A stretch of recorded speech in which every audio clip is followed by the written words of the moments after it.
So this is a really great question. I actually, as an experimentalist, teach my students that the rigor with which you determine uncertainty defines the quality of a measurement. That might be worth thinking about for a second. But let me give you a demo.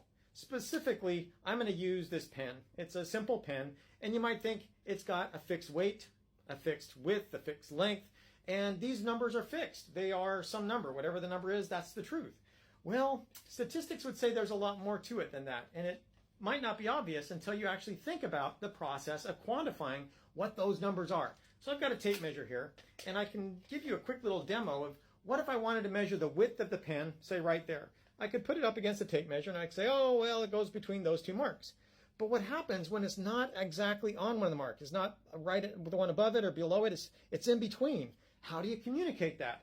You can say, well, it could be above or it could be below. Maybe it's right in the middle. Maybe it's closer to one side than the other. How do you communicate that when all you have to measure is a simple tape measure? Well, one approach might be do a more precise measurement. So one thing you could do is you could use, say, a micrometer. And you could say, well, I'll measure it with a micrometer. This will get me really precise. And you will get much more precise. You take your measurement and you say, oh, well, right there, that's the thickness. But if I did that multiple times, even then, I would start to get different numbers each time I did it. Looking down at these significant digits, each time I'm getting different numbers. And maybe I actually am measuring a different point, but you really can't say that definitively because this micrometer only has so many significant digits. So even that last significant digit is either going to be rounded up or rounded down. And so that's often how we would communicate the uncertainty. We would do multiple measurements. You could have multiple people do it, multiple micrometers with independent calibration.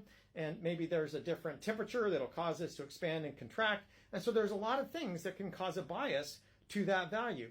And so the bias and the calibration, the reproducibility, all of these things contribute to the uncertainty of a simple measurement, like what's the width of the pen. And you might not care about the width of a pen, but anything else you measure, you have those same kinds of issues present when you're dealing with it. And my phone rang, so it's probably time for me to call it good. Thanks for asking the question. Have a good day. Bye.